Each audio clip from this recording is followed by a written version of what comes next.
രണ്ട് രാജാക്കന്മാർ അധ്യായം 8 ക്ഷാമത്തെക്കുറിച്ച് മുന്നറിയിപ്പ്. താൻ പുനർജീവിപ്പിച്ച കുട്ടിയുടെ അമ്മയോട് എലീശ പറഞ്ഞിരുന്നു, നീയും കുടുംബവും വീട് വിട്ട് കുറച്ചു കാലം എവിടെയെങ്കിലും പോയി താമസിക്കുക. കർത്താവ് ഈ നാട്ടിൽ ക്ഷാമം വരുത്തും. അത് 7 വർഷം നീണ്ടു നിൽക്കും. അവൾ ദൈവപുരുഷൻ്റെ വാക്കനുസരിച്ച് പ്രവർത്തിച്ചു.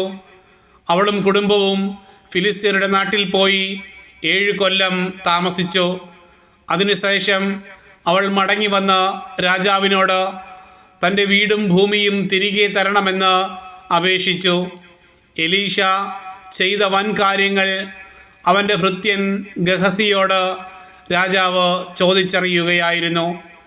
എലീശ മരിച്ചവനെ ജീവിപ്പിച്ച കാര്യം അവൻ രാജാവിനോട് പറഞ്ഞുകൊണ്ടിരിക്കെ ജീവൻ വീണ്ടു കിട്ടിയ കുട്ടിയുടെ അമ്മ രാജാവിൻ്റെ അടുത്ത് വന്ന് തൻ്റെ വീടും ഭൂമിയും ആവശ്യപ്പെട്ടു. ഉടനെ ഗഹസി, രാജാവേ, ഇവളുടെ മകനെയാണ് എലീശ പുനർജീവിപ്പിച്ചത് എന്ന് പറഞ്ഞു.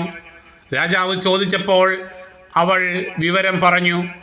അവളുടെ വസ്തുവകകളും നാട് വിട്ടപ്പോൾ മുതൽ ഇന്നുവരെയുള്ള അവയുടെ ആദായവും അവൾക്ക് തിരികെ കൊടുക്കാൻ രാജാവ് ഒരു സേവകനെ നിയോഗിച്ചു.